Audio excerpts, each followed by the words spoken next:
wassalatu wassalamu ala asrofil anbiya'i wal mursalin wa ala alihi wa sahbihi ajma'in.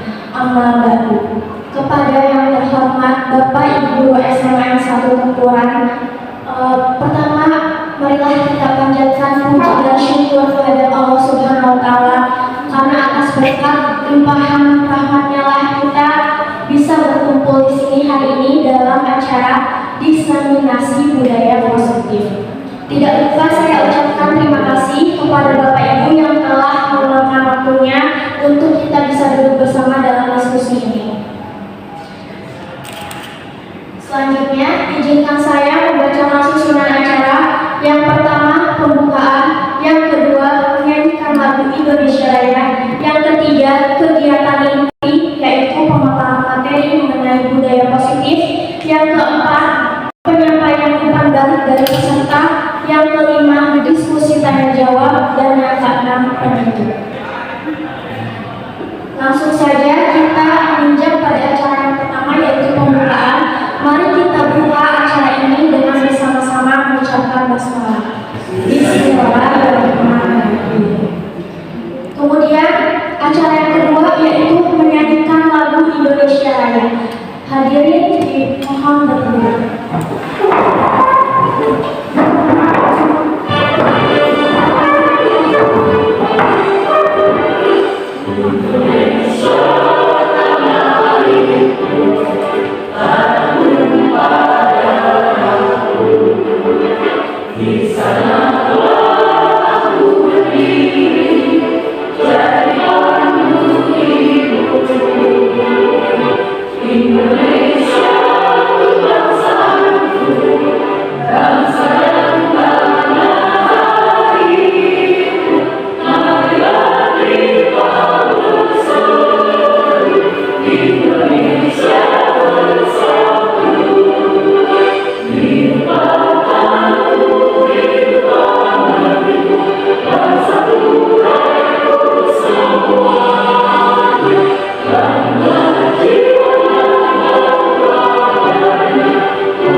Pemaparan materi mengenai budaya positif. Nah, sebelum mulai izinkan saya berpantun dulu ya. Ke Cikini beli, pulang pergi ke Bekasi. Hadirnya saya di sini bukan untuk menggurui, tapi mari kita saling berbagi dan memotivasi. Sebelum ke budaya positif, mari kita lihat dan baca kembali tujuan pendidikan menurut Ki Hajar Dewantara, yaitu seorang tokoh nasional Bapak Pendidikan Indonesia. Dan beliau berkata bahwa pendidikan bertujuan untuk menuntut segala kekuatan kodrat murid untuk mencapai keselamatan dan kebahagiaan yang setinggi-tingginya. Nah, Bapak Ibu coba dipandangi lagi kalimat yang ada di depan, ya. Sehingga boleh ditarik kesimpulan, ternyata tugas dan tanggung jawab kita sebagai guru amatlah besar. Setuju? Setuju. Jadi kita harus mampu menciptakan murid menjadi seorang individu yang merdeka, yang sukses, yang bisa bermanfaat bagi dirinya sendiri, bagi orang lain dan juga bagi lingkungannya. Nah, oleh karena itu dengan tugas dan tanggung jawab yang besar, sudah sepatutnya kita menjalankan sebagai pendidik ini dengan sungguh-sungguh.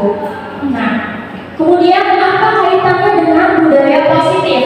Nah, penerapan budaya positif di sekolah merupakan salah satu upaya untuk mencapai visi guru yang sesuai dengan tujuan pendidikan nasional dan juga dengan Ki Hajar Dewantara yang tadi. Apa saja yang akan kita bahas hari ini? Ada 7 poin kunci budaya positif. Yang pertama, perubahan paradigma belajar. Yang kedua, disiplin positif dan nilai-nilai kebajikan universal. Yang ketiga, motivasi perilaku manusia. Yang keempat, kebutuhan dasar manusia. Yang kelima, keyakinan kelas.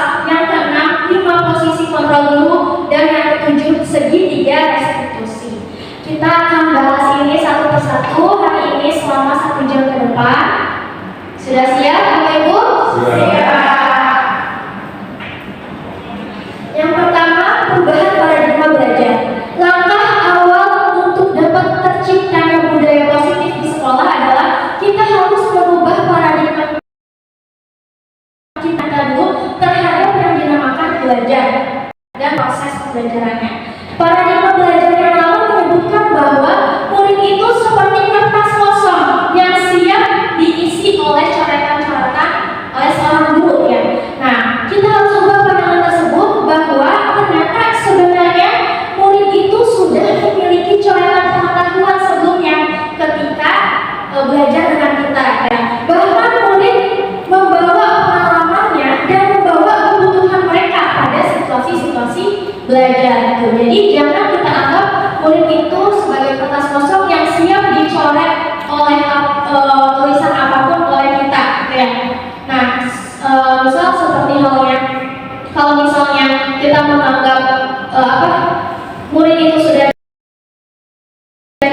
jadi murid itu tidak selalu dalam keadaan siap gitu.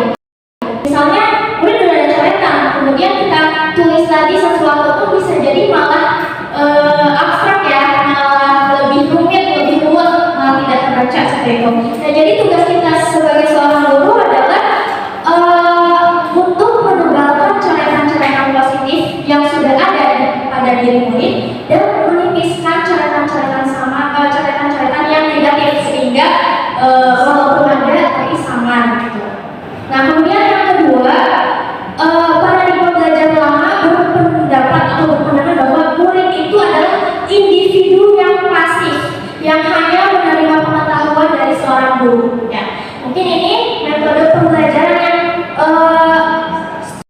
student teaching center ya, di mana murid itu ke kelas hanya duduk, diam, mendengarkan gurunya berceramah. Nah, padahal menurut hasil penelitian, ketika kita 15 menit duduk diam tidak bergerak, nah itu akan menimbulkan yang namanya ngantuk gitu ya.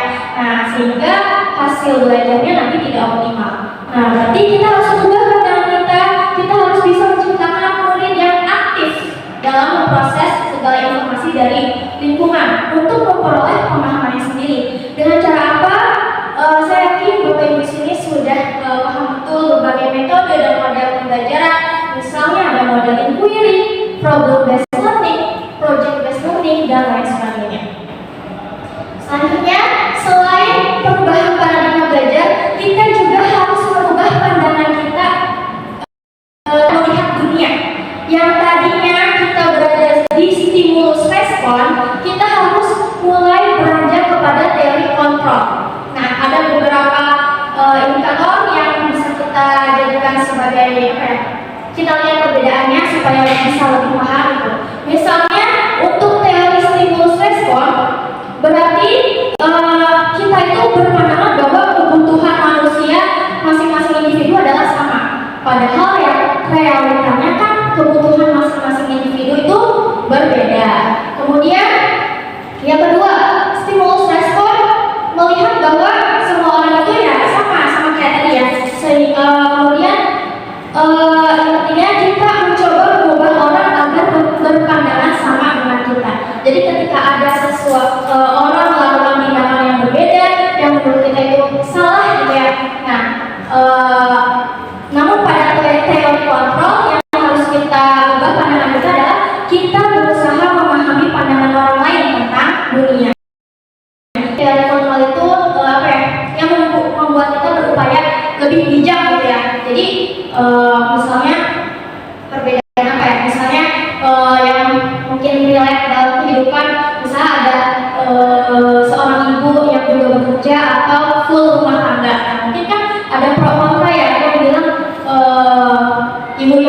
itu berarti tidak sayang anak dan lain sebagainya. Namun kan ketika kita berpindah ke teori kontrol, kita tidak langsung menghakimi gitu. Kita harus mengerti bahwa kebutuhan orang itu berbeda-beda, tujuan orang tersebut juga berbeda-beda. Bekerja ataupun ibu rumah tangga itu mempunyai kebutuhan dan tujuannya masing-masing. Kemudian yang selanjutnya, misalnya teori stimulus respon berpendapat bahwa orang lain itu bisa mengontrol saya. Nah, sedangkan teori kontrol berpendapat bahwa hanya Anda yang bisa mengontrol diri Anda. Kemudian mode berpikirnya itu menangkal kalau misalnya yang stimulus respon. Misalnya ketika ada murid yang melanggar, kita langsung judge, kamu salah gitu kan. Nah, kemudian bisa dengan berbagai hukuman dan lain sebagainya supaya merasa kamu salah, berarti kamu yang kalah, guru yang menang gitu. Nah, sedangkan pada teori kontrol, model berpikirnya itu adalah menang-menang. Jadi tidak ada yang kalah gitu. Nah, bagaimana caranya? Misalnya tadi ada murid yang berbuat kesalahan, jangan kita hakimi sampai membuat murid tersebut terpuruk, terpojok dan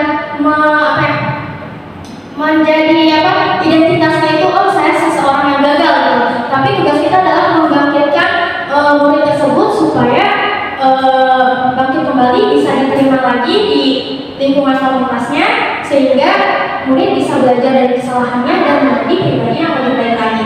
Jadi berpikirnya menang-menang, tidak ada yang kalah. Nah, ini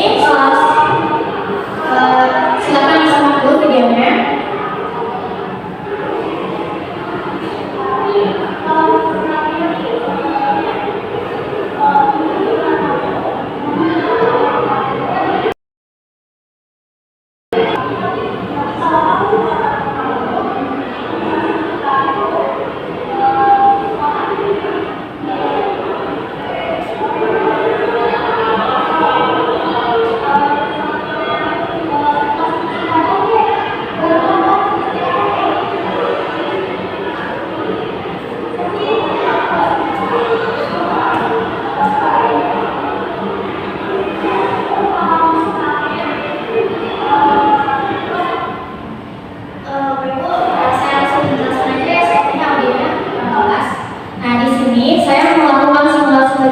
Bahwa saya meminta murid untuk menghafal tangan, di mana di dalam genggamannya itu ada barang yang menurut dia sangat berharga. Nah, di situ murid saya itu menghafal cincin pemberian namanya. Nah, kemudian saya coba tawari, misalnya pertama dengan bujukan, gitu kan? Misalnya, boleh nggak kepalanya dibuka, cincinnya ibu ambil, nanti kamu ibu kasih susu kotak, gitu kan? Nah, pasti jelas gak mau ya, gak mau katanya gitu. Karena mungkin ya secara logika nilai cincin tidak sebanding dengan nilai susu kotak ya. Nah, kemudian saya coba wujudnya lebih tinggi lagi. Kalau sama nasi padang gimana gitu kan? Kalau sama tiket wisata bagaimana gitu ya? Nah, tetap murid tersebut tidak mau sampai wujudkan sampai kepada tiket wisata tidak mau, terus saya ancam. Nah, lewat wujudkan tidak berhasil, saya ancam. Ya udah, kalau misalnya kamu gak mau kasih cincin yang ke ibu, gak mau buka kepalan tangannya, nilai kimia kamu jelek gitu. Nah, kemudian baru muridnya agak berpikir lama, tapi kemudian tetap dia tidak mau membuka tangannya dengan alasan ini sangat berharga, ini pemberian aman seperti itu. Nah, di sini yang ingin dijelaskan adalah mengenai teori kontrol yang tadi, bahwa sebenarnya kita itu tidak bisa dikontrol oleh orang lain, ya. Walaupun misalnya, ya kan itu tiket wisata. Coba kalau misalnya cincinnya ditukar pakai Pajero, gitu ya. Nah, mungkin mau yang membuka tangannya ya. Nah, tapi tetap ketika murid mau membuka tangan, ketika ditukar cincin ditukar dengan Pajero, itu kan tetap teorinya adalah kontrol yang menjadi pengendali kontrol murid mau membuka atau tetap menghafal tangannya adalah dirinya sendiri ya. Berdasarkan apa? Berdasarkan tujuan dan kebutuhannya, berdasarkan nilai-nilai yang dia yakini dan kebutuhannya.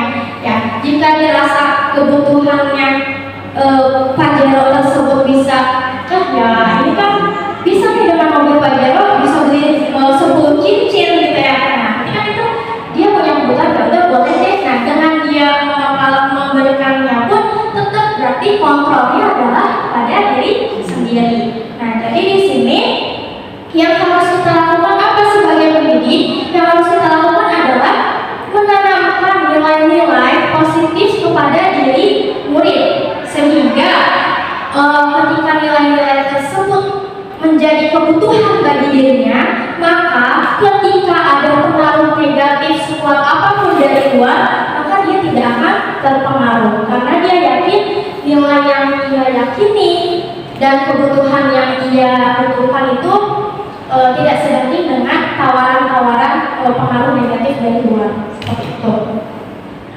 Kemudian poin yang kedua, disiplin positif dan nilai-nilai kebajikan universal. Disiplin positif adalah suatu pendekatan untuk menerapkan disiplin dari dalam diri berdasarkan nilai-nilai kebajikan universal yang diyakini anak, bukan berdasarkan untuk menghindari hukuman atau mengharapkan hadiah. Nah, jadi kan kalau disiplin itu kan artinya patuh, ya, taat terhadap peraturan.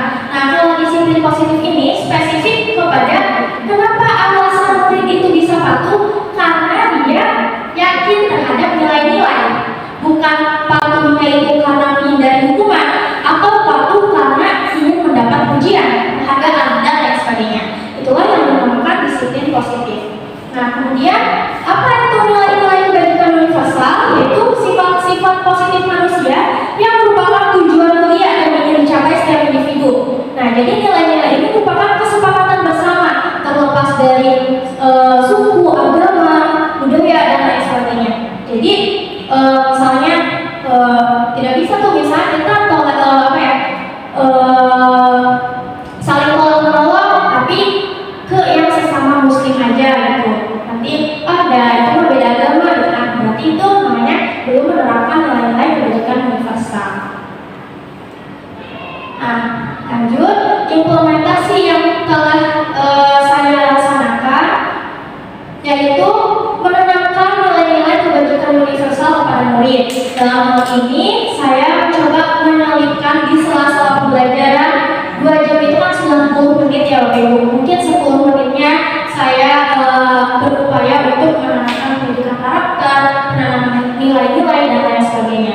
Nah, mohon maaf ini ada kendala fotonya tidak tertentukan. Nah, nilai-nilai kebajikan yang dibahas yang pernah saya implementasikan di kelas yaitu mengenai peduli, kebersihan, komitmen, gotong royong, keadilan, toleransi, dan kebahagiaan.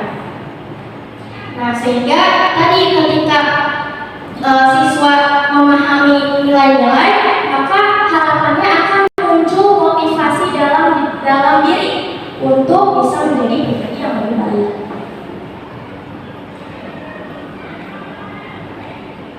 Nah, kemudian ini contoh-contohnya.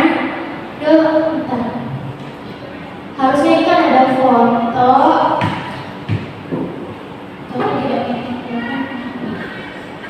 Foto yang pertama itu di sini harusnya pernah lihat, mungkin bapak-bapak sering ya ketika misalnya timnas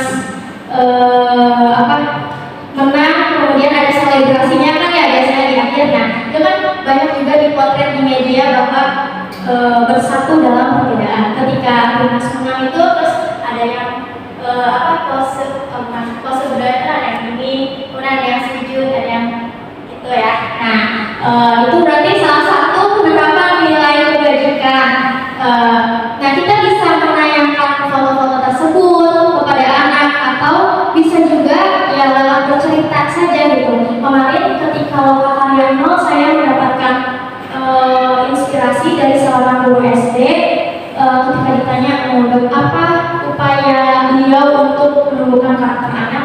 Ya sebenarnya jadi beliau menjadi pengarang yang handal gitu. Jadi ke kelas SD gitu yang masih kecil. Jadi sebenarnya ya dampak negatifnya ya sebenarnya itu bohong gitu, tapi dampak positifnya maksud dari tujuan ngarang cerita yang dibaliknya punya hikmah dan punya punya nilai gitu, yaitu untuk supaya anak SD tersebut, oh iya gitu ya Bu ya, nanti kalau misalnya kita seperti ini berarti nanti kita bakal gini dan lain sebagainya. Jadi bisa lewat bercerita atau lewat yang sedang viral misalnya dan lain sebagainya. Ini foto kedua itu sebenarnya saya memberikan foto Pandawara Group. Bapak Ibu sudah tahu sekelompok remaja ya yang berjumlah 5 orang yang kegiatannya itu adalah membersihkan pantai-pantai kotor di berbagai wilayah Indonesia ya. Nah, dari keberanian mereka, dari tadinya 5 orang tapi bisa menggerakkan yang lain juga, bahkan sampai pejabat-pejabat setempat ikut turun tangan, sehingga dampaknya sangat terasa dari yang tadinya pantai-pantai kotor sehingga menjadi bersih. Nah, lanjut, motivasi perilaku manusia yang ketiga.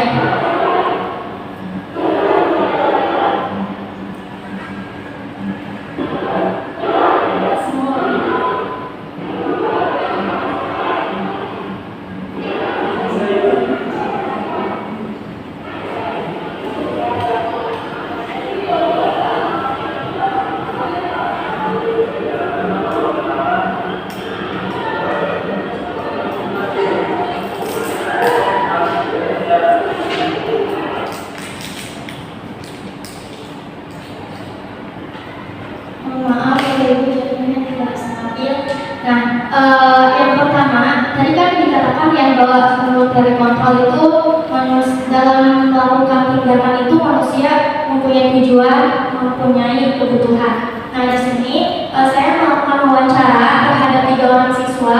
Yang pertama, saya bertanya tentang apakah siswa yang ini, yang siswa A yang paling atas, hari ini datang tepat waktu atau terlambat. Nah, dia datang tepat waktu. Nah, kemudian ketika saya tanya apa alasan datang tepat waktunya, nah dia menjawab bahwa karena kalau terlambat takut dihukum, takut didenda seperti itu. Nah, jadi berarti ini maksudnya kan dia bagus ya, tidak melakukan pelanggaran, tapi motivasi siswa tersebut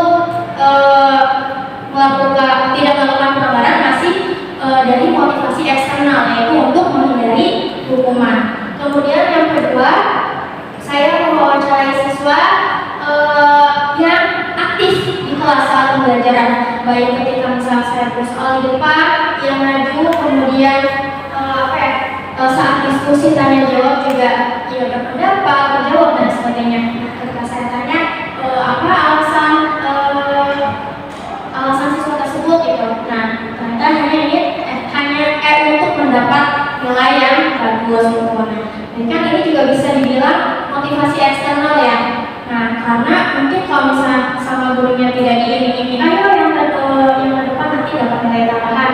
Mungkin kalau tidak ada pernyataan yang demikian, ya udah dia tidak mau karena tidak ada pengaruh eksternal berupa penghargaan tersebut. Nah, kemudian yang terakhir, saya mewawancari siswa. Nah, datang tepat waktu. Saya tanya kenapa? Karena kalau misalnya terlambat, berarti nanti saya kehilangan pelajaran. Berarti saya nanti tidak menghargai guru yang masuk saat jam pertama. Misalnya gurunya sudah siap, tapi malah muridnya yang belum siap. Itu. Nah, berarti di sini ia sudah memiliki motivasi internal dalam diri. Jadi ia melakukan tindakan sesuatu yang positif tersebut atas alasan yang positif pula. Seperti itu. Kelihatan gambarnya Bapak Ibu? Kita skipping dulu ya. Ini sudah sepertiga jalan mungkin ya. Nah, supaya tidak ngantuk, tidak ya skipping dulu sebentar. Ini itu angka 5, tetap gambar ya. Ini angka 5, tapi ini tuh L-nya dicoret. Ya, kemudian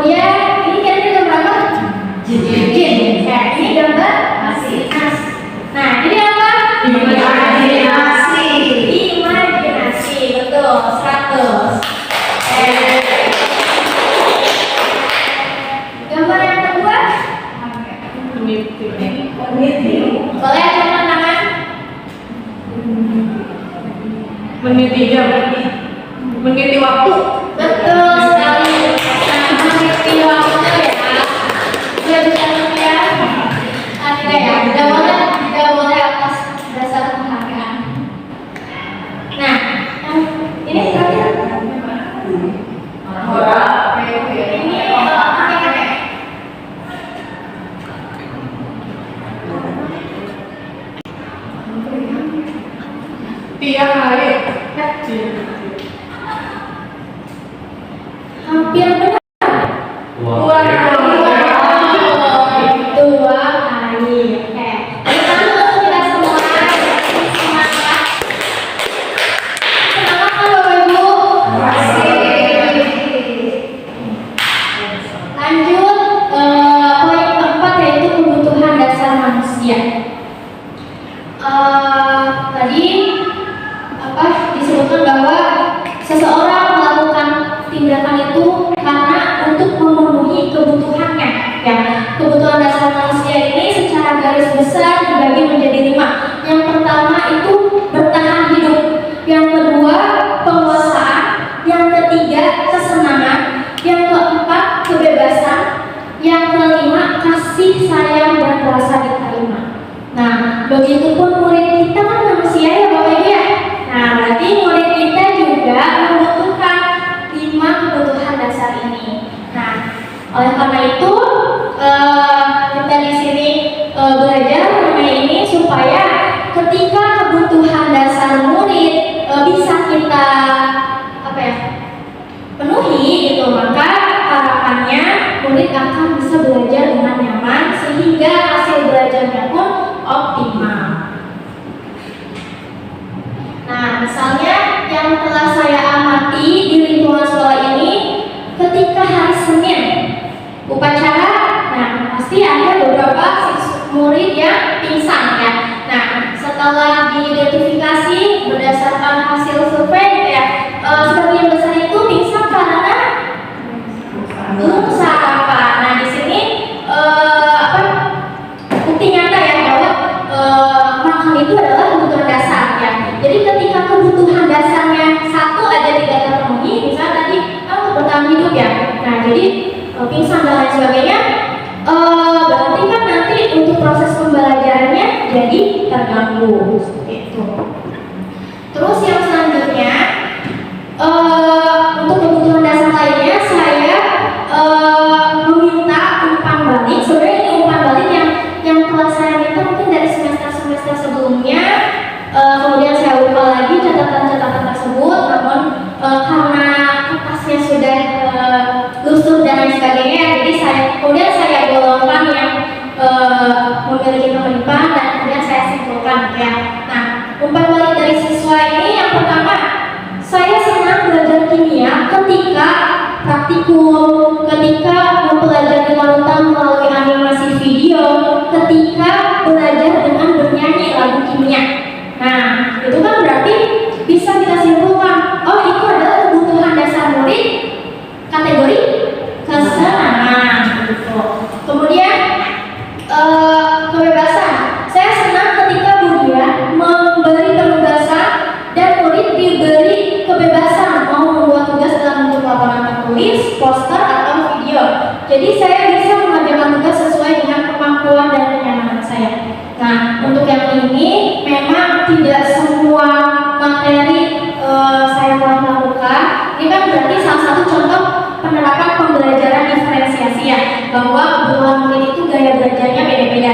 Tapi saya telah menerapkannya kalau tidak salah 2 kali ya, dimana ketika misalnya saya praktikum, nah kemudian kan ada laporan praktikumnya. Nah, laporan tersebut saya beri keleluasaan kepada murid, mau boleh laporan tertulis boleh, kemudian mau lewat video aja, nanti dari videonya diedit gitu ya, ada keterangan-keterangannya boleh, mau lewat poster juga boleh, seperti itu. Sehingga yang kemampuan gaya belajarnya visual, audiovisual dan lain sebagainya bisa terakomodir seperti itu. Kemudian yang keempat, saya ingin guru yang ramah dan perhatiannya adil terhadap semua muridnya, tidak pilih kasih. Nah, ini saya sempat tahun lalu mendapatkan umpan balik dari siswa bahwa ibu, saya merasa perhatian ibu hanya kepada murid yang duduknya di depan gitu. Jadi saya merasa kurang terperhatikan gitu. Saya mau bertanya tapi malu seperti itu. Nah, kan saya minta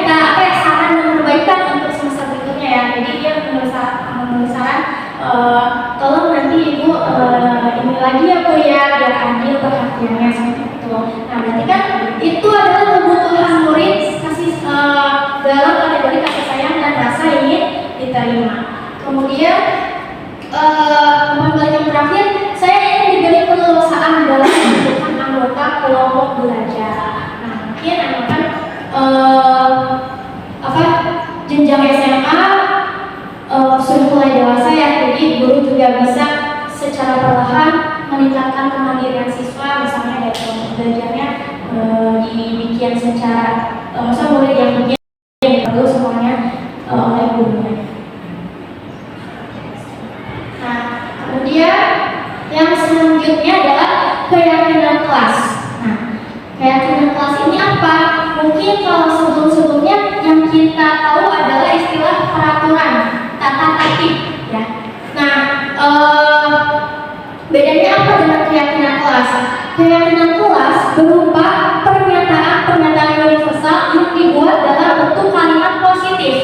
Keyakinan kelas tidak dibuat dalam jumlah banyak sehingga mudah diingat dan dipahami oleh semua warga kelas.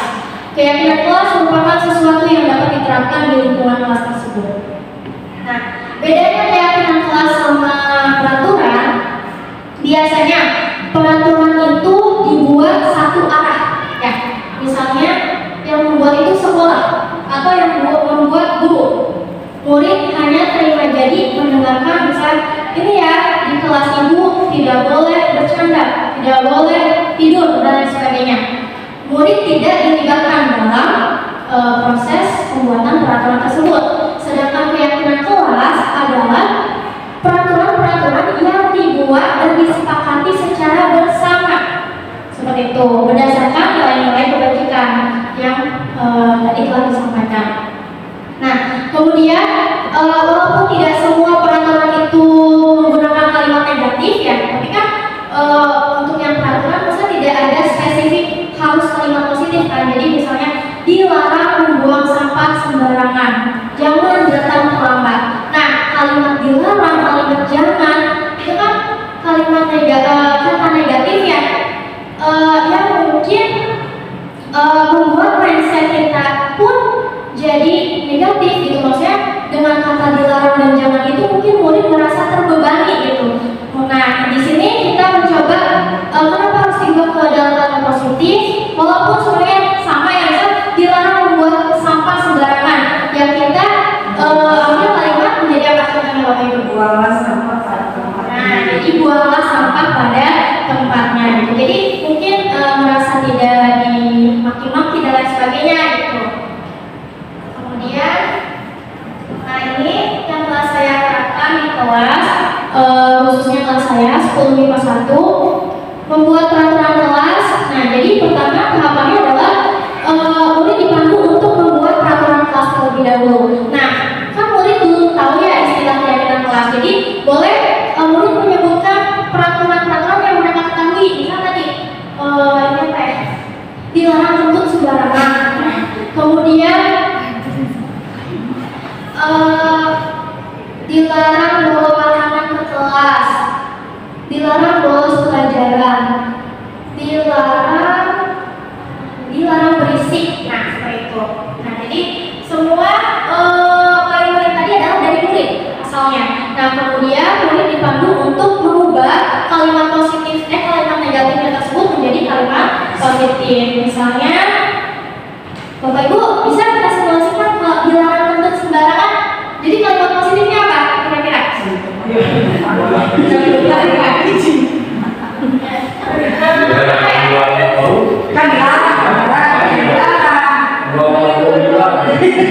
Menjaga kenyamanan kelas, gitu ya. Kemudian apa lagi ya, misal tadi buang sampah udah ya. Kalau dilarang tidur di dalam kelas, jadi kalimat positifnya apa? Dilarang tidur di dalam kelas. Menyimak materi yang guru sampaikan, gitu ya. Kan kalau menyimak berarti harus melek ya. Nah, contohnya seperti itu. Nah, kemudian setelah kalimat positifnya dibuat, kemudian juga menganalisis nilai-nilai kebajikan apa yang terdapat di dalam kalimat positif tersebut. Misalnya tadi kan kebersihan, kemudian disiplin dan lain sebagainya. Nah, kemudian tidak berhenti sampai di situ. Kadang kan kita menganggap, mungkin saya menganggap bahwa peraturan dibuat untuk murid, berarti ya udah nih untuk murid gitu ya. Nah, tapi di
Yang keempat, guru sebagai pemantau, dan yang kelima, guru sebagai manajer.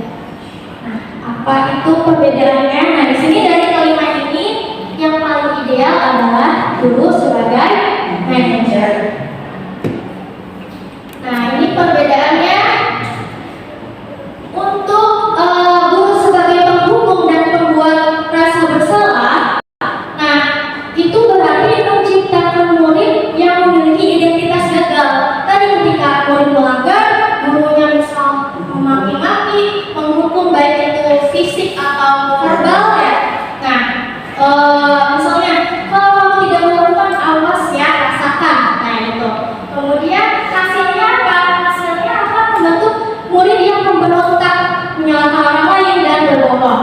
Nah, hukuman ini juga jangkanya pendek ya hasilnya. Misal, oke, murid bisa patuh dalam beberapa saat, tapi ketika misal gurunya keluar, udah bertindak lagi hal negatif tersebut, bisa mengulangi kesalahan lagi. Nah, kemudian pembuat rasa bersalah. Nah, di sini mungkin gurunya tidak menggunakan kata-kata kasar, tidak menggunakan nada tinggi. Nah, tapi lembut tapi menusuk gitu. Nah, jadi misalnya apa ya? Misalnya, aduh, kamu kok datang terlambat terus gitu, atau misalnya kamu bolos, gara-gara kamu bolos terus, ibu sebagai wali kelas jadi dipanggil terus sama kepala sekolah, ibu jadi dimarahi dan lain sebagainya. Atau gara-gara kamu mengumpulkan tugas terlambat, jadi tugas ibu juga berantakan jadwal ibu dalam mengoreksi tugasnya misalnya. Nah, jadi kayak playing victim ya, gitu. Jadi gurunya berperan sebagai korban karena pelanggaran murid. Ini hasilnya apa? Hasilnya adalah murid bisa menyembunyikan perasaannya, terus menyangkal dan berbohong. Dan hasilnya adalah murid merasa rendah diri karena ya tadi kan, gara-gara aku nih guru tersebut menjadi repot, menjadi terbebani gitu. Nah, kemudian berarti yang dua ini juga motivasinya, kalau kita lihat dari motivasi perilaku manusia tadi yang tiga, berarti murid ketika guru menjadi penghukum dan membuat rasa bersalah, maka menghasilkan murid yang melakukan tindakannya itu karena untuk menghindari hukuman dari motivasi eksternal. Kemudian ada guru sebagai teman dan sebagai pemantau. Itu apa ya? Sudah berarti di area tengah ya, di area medium. Di sini bisa jadi menciptakan murid yang memiliki identitas berhasil, tapi mungkin berhasilnya itu karena masih ada dorongan dari luar, bukan dari dalam dirinya sendiri. Nah, guru sebagai teman, misalnya apa? Ayolah lakukan ini demi ibu. Kamu nggak apa kamu lupa? Ibu kan sering bantuin kamu, bla misalnya. Nah, kemudian akan menciptakan murid yang ketergantungan terhadap gurunya itu. Terus dampaknya pada murid menjadi lemah, tidak mandiri dan tergantung. Guru sebagai pemantau itu mengandalkan kepada hitungan ukuran catatan. Nah, jadi misalnya tidak perlu berbicara dengan nada tinggi dan marah-marah, cukup lembut, tapi dia berbicara berdasarkan data yang bisa dibuat sebagai bukti. Misal ini dari agenda kelas telah diketahui itu bahwa kamu bolos sudah 8 kali dalam 1 bulan ini misalnya. Ya berarti kamu harus menerima konsekuensinya. Nah, yang pemantau ini biasanya dia tadi mengandalkan kepada data dan berpegang pada konsekuensi. Jadi karena kamu seperti ini, berarti konsekuensi yang harus kamu terima ini ya. Kemudian yang terakhir, guru sebagai manajer. Nah, di sini ini kan tadi posisi yang paling ideal ya. Nah, terus apa yang harus dilaksanakan oleh seorang guru ketika misalnya murid membuat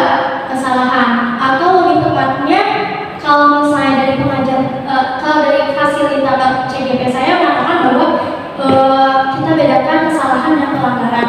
Mungkin kesalahan itu misalnya yang murid mengkonsumsi narkoba dan lain sebagainya itu kesalahan dan itu sudah sepatutnya dihukum gitu ya, mendapat hukuman. Nah tapi kalau misalnya dalam level pelanggaran, nah ini masih bisa diperbaiki dengan kita menjalankan posisi sebagai manajer dengan menerapkan yang namanya restitusi. Nah nanti kita jelaskan kembali apa itu restitusi. Nah di sini ini simulasi saja ya Bapak Ibu, tapi tidak dipungkiri saya juga sering mungkin ya menjadi sebagai guru penghukum atau pembuat rasa bersalah gitu ya. Nah, bahkan dari kelima posisi kontrol guru tersebut mungkin yang paling akhir itu yang masih saya upayakan belum terimplementasi dengan baik. Nah, di sini sebagai penghukum.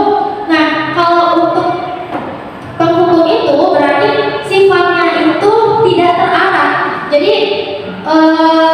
Jadi hukuman itu datangnya bisa mendadak tanpa ada kesepakatan dulu. Misal kalau misalnya kamu datang terlambat, berarti konsekuensinya ini ya. Nah, itu.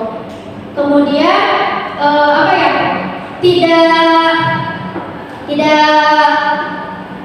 tidak nyambung gitu antara pelanggaran yang dibuat dengan hukumannya. Misalnya ini datang ke kelas terlambat, lalu saya suruh push up. Nah, kemudian yang kedua sebagai pembuat rasa bersalah.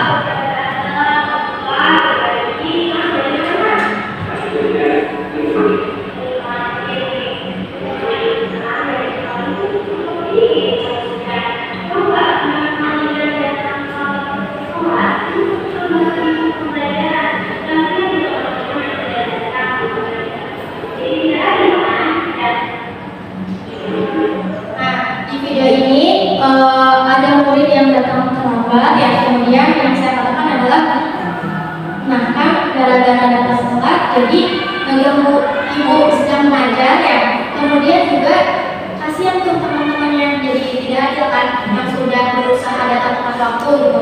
Mungkin ada juga yang belum sarapan kan tadi alasannya karena sarapan dulu ke kantin kan, ada juga murid lain yang belum sarapan tapi sudah melambatkan dirinya untuk tetap masuk tepat waktu seperti itu. Nah jadi kan guru ini berusaha membuat bahwa murid yang melakukan ini merasa bersalah gitu, karena mengorbankan orang lain.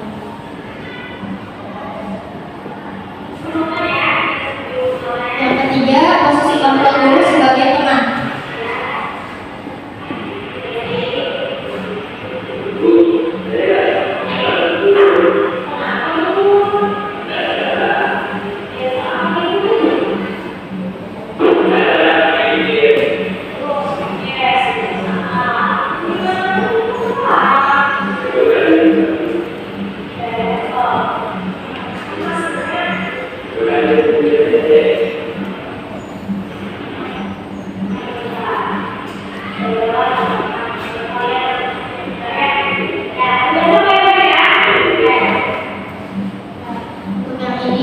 Ada murid yang lupa pengerjaan tugas, kemudian dia merasa udah CS sama gurunya ya. Kayak kadang misalnya besti gitu kan, biasa bu harus begadang ya. Besok ya bu ya kita kan CS.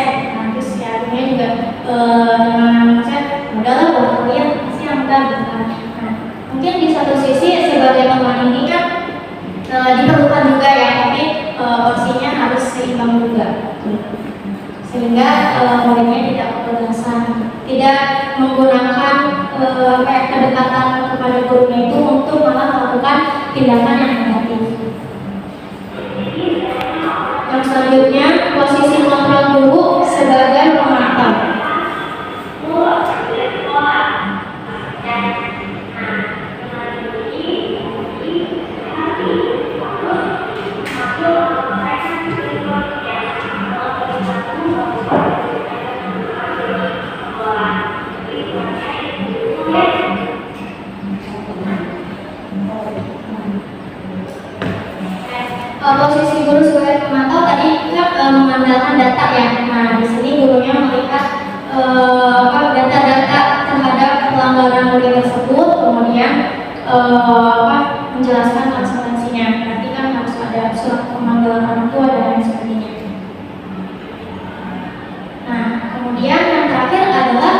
guru sebagai manajer. Apa yang dilakukan guru ketika ada murid yang melakukan pelanggaran? Ya, guru berdialog dengan murid, mempersilahkan murid bertanggung jawab atas perilakunya dan mendukung murid agar dapat menemukan solusi atas permasalahannya sendiri. Nah, ini dinamakan segitiga restitusi. Nah, jadi ketika ada murid yang melanggar, kita ajak dialog, kemudian sehingga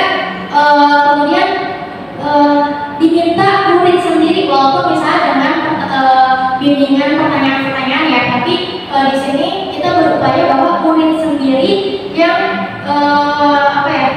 menemukan kesalahannya, kemudian mencari solusi untuk berarti kalau misalnya saya melakukan kesalahan ini, saya harus bertanggung jawab seperti apa dan kedepannya harus seperti apa. Gitu. Nah, kenapa dinamakan segitiga restitusi? Nah, ini karena ada 3 tahapan dalam restitusi ini. Yang pertama, tahap menstabilkan identitas. Yang kedua, tahap validasi tindakan yang salah. Dan yang ketiga, tahap menanyakan keyakinan kelas. Tahap pertama yaitu menstabilkan identitas. Jadi, misalnya ketika murid melanggar, kita panggil muridnya yang untuk berdialog, kemudian tidak langsung menghakimi kamu salah gitu kan. Nah, tapi kita bentuk dulu, maksudnya hindari dulu identitas gagal murid gitu. Tidak apa-apa melakukan kesalahan itu wajar kok gitu kan. Misalnya ibu juga dulu pernah seperti itu ketika menjadi murid gitu kan. Terus misalnya apa lagi ya? Ya, yang terpenting adalah kita sekarang bersama-sama mencari solusinya seperti itu. Kemudian tahap 2, memvalidasi tindakan yang salah. Nah, di sini kan tadi murid itu punya kebutuhan ya, murid punya alasan, punya tujuan melakukan sesuatu. Bahkan tindakan negatif pun gitu ya, pasti itu ada tujuannya, dan mungkin salah satunya adalah tujuannya memenuhi kebutuhan dasar yang tadi belum terpenuhi seperti itu. Nah, di tahap ini prinsipnya adalah setiap perilaku itu berupaya memenuhi kebutuhan tertentu. Jadi di sini tindakan yang perlu dilakukan adalah menanyakan alasannya. Jadi kita tidak menutup mata kamu salah berarti langsung dihukum atau konsekuensinya apa, tapi kita juga harus berupaya memahami kebutuhan murid yang tadi dengan menanyakan alasannya apa bertindak demikian seperti itu, sehingga nanti kita bisa membantu murid untuk membawa kepada solusi yang tepat gitu, karena kita tahu alasan dasarnya. Nah, kemudian tahap ketiga yaitu menanyakan keyakinan kelas. Nah, setelah tadi kan di awal kita membuat keyakinan kelas. Jadi ketika misalnya guru murid membuat kesalahan, tanyakan lagi kira-kira itu sudah sesuai tuh sama keyakinan kelas kita yang dulu kita buat bersama. Nah, misalnya murid tidak, kemudian ditanya bagian mana yang dilanggar gitu kan, sehingga murid menyadari kesalahannya itu apa gitu dari dirinya sendiri, bukan langsung dari kita. Kemudian setelah itu guru juga bertanya, kemudian apa yang harus kamu lakukan untuk memperbaiki ke depannya, seperti itu.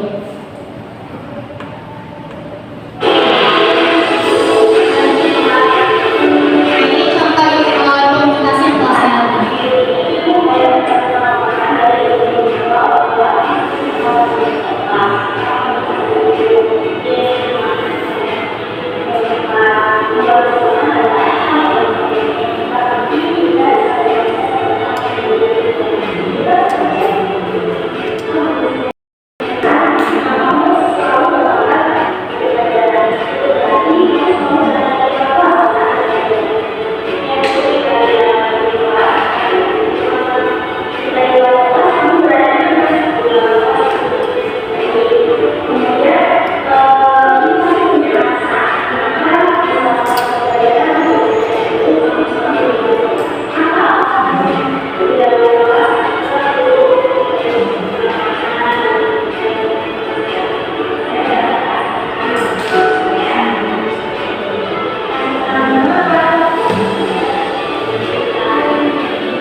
Nah, itulah 7 poin kunci budaya positif serta implementasinya yang akan saya laksanakan.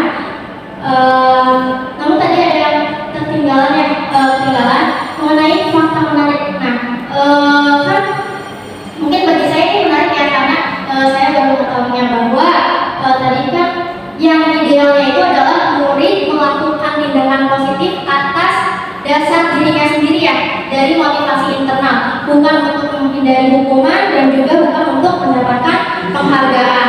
Nah, selama ini saya berpikir bahwa penghargaan itu bernilai positif ya. Nah, sedangkan setelah saya mempelajari modul 1.4 ini, saya mendapatkan pengetahuan yang baru bahwa tidak semua penghargaan itu bernilai positif, tapi ada juga yang bernilai negatif. Contohnya apa? Dari kita memberikan penghargaan kepada murid, misalnya yang cerdas di kelas atau yang aktif dan lain sebagainya, penghargaan tersebut di satu sisi bisa jadi juga sebagai hukuman untuk murid lainnya. Ya, jadi di satu sisi ada murid yang dibanggakan, di sisi lain ada murid yang tersisihkan, seperti itu.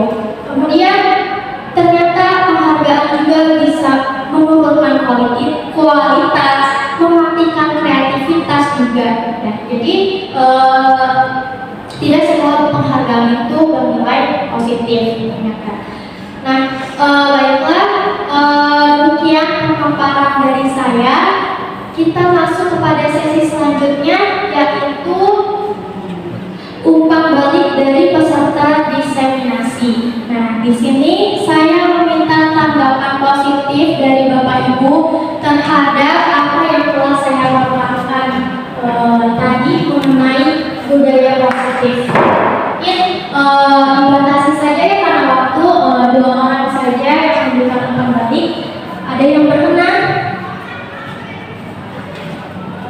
Bu Mita. Assalamualaikum warahmatullahi wabarakatuh. Sebelumnya terima kasih atas kesempatannya kepada saya untuk memberikan tanggapan. Dari hasil pemaparan dunia ini bagi saya sangat luar biasa ya Bu ya, karena ada beberapa hal yang memang belum saya ketahui sebelumnya.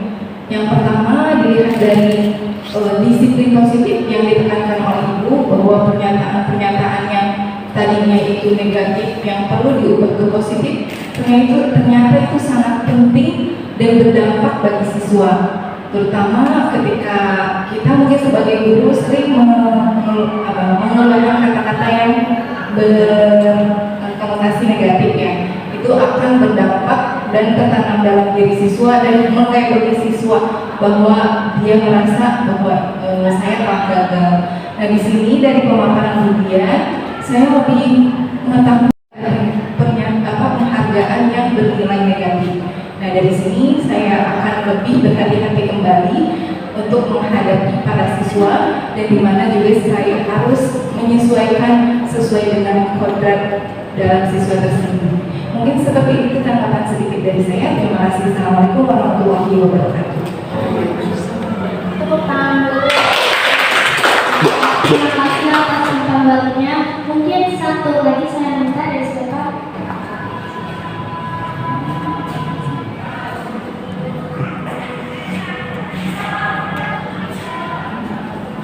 Assalamualaikum warahmatullahi wabarakatuh. Terima kasih atas kesempatannya. Dari pemaparan yang telah disampaikan oleh Bu Dian tadi, saya merasa senang karena saya mendapatkan ilmu baru tentang budaya positif. Dari pemaparan konsep yang disertai dengan contohnya secara langsung, jadi membuat saya lebih paham tentang budaya positif itu sendiri. Terima kasih. Wassalamualaikum warahmatullahi wabarakatuh. Terima kasih kepada Bu Dewi dan Bu Rita yang telah memberikan umpan balik positifnya. Kemudian kita lanjut kepada sesi diskusi tanya jawab yang waktu juga saya batasi 2 orang bertanya. Enggak yang mau bertanya?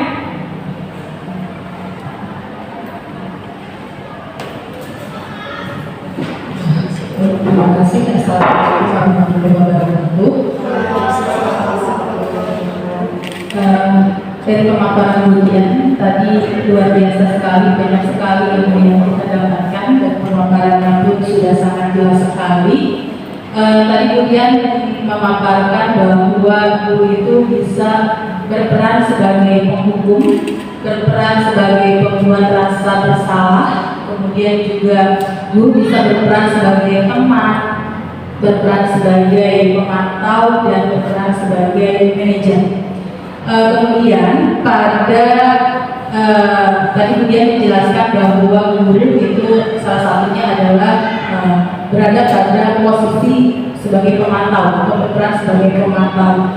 Nah, pada posisi ini tadi kemudian menjelaskan bahwa ketika guru berperan sebagai pemantau itu patokannya atau pedomannya itu pada konsekuensi. Nah, jadi tadi dijelaskan bahwa ketika menjadi pemantau pedomannya itu adalah konsekuensi. Nah, yang ingin saya tanyakan, apa perbedaan yang spesifik antara konsekuensi dengan hukuman? Mungkin itu aja yang saya tanyakan. Terima kasih. Assalamualaikum warahmatullahi wabarakatuh. Ada lagi yang ingin bertanya? Ditampung dulu tadi pertanyaannya ya, Bu Novi ya. Saya terima kasih untuk waktunya. Mungkin yang berkuasa untuk yang pertanyaan menanggapi tentang sebuah penghargaan itu bisa dikategorikan ada yang berupa penghargaan yang sebuah positif untuk anak-anak, ada juga yang menjadikan penghargaan itu menjadi sesuatu yang negatif karena ada yang ditinggikan, begitupun ada yang direndahkan. Nah, pertanyaannya, contoh bahwa penghargaan bisa menurunkan kreativitas itu apa?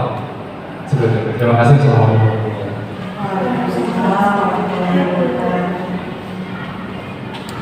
Baik, saya izin mencoba menjawab secara berurutan ya. Yang pertama, pertanyaan dari Bu Novi adalah perbedaan antara hukuman dan konsekuensi ya. Nah, tadi kan pada saat posisi pemantau, guru berbicara berdasarkan data, berdasarkan bukti, kemudian meminta murid untuk menanggung konsekuensinya ya. Nah, apakah konsekuensi yang dimaksud di situ sama dengan hukuman ya? Nah, perbedaan hukuman dan konsekuensi yang pertama tadi yang telah dijelaskan adalah kalau hukuman itu tidak terarah, kemudian bersifat spontanitas, sedangkan kalau konsekuensi itu terarah. Jadi bentuknya siswa harus ngapain itu ya sesuai dengan pelanggarannya gitu. Nah, kemudian kalau konsekuensi juga tidak bersifat spontanitas.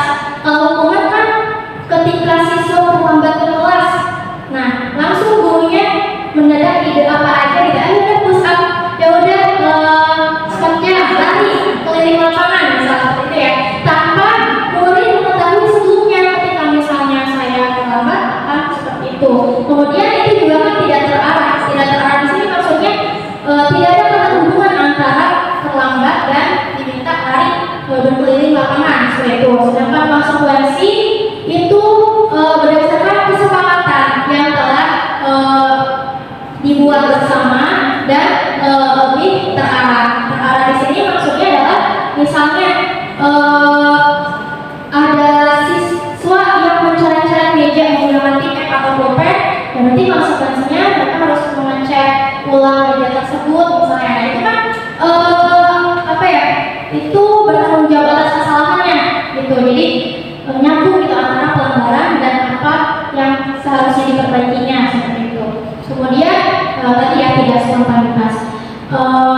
Terus apa lagi ya perbedaannya? Ya mungkin segitu. Kemudian untuk yang pertanyaan nomor 2 tadi sempat dipaparkan bahwa penghargaan tidak selalu bernilai positif. Ada juga yang bernilai negatif. Nah, mungkin untuk yang contoh penghargaan bernilai negatif di mana suatu penghargaan menjadi hukuman bagi murid lain itu sudah clear ya, kita semua sudah bisa sepakati secara bersama bahwa ketika ada yang ditinggikan berarti ada yang merasa direndahkan seperti itu.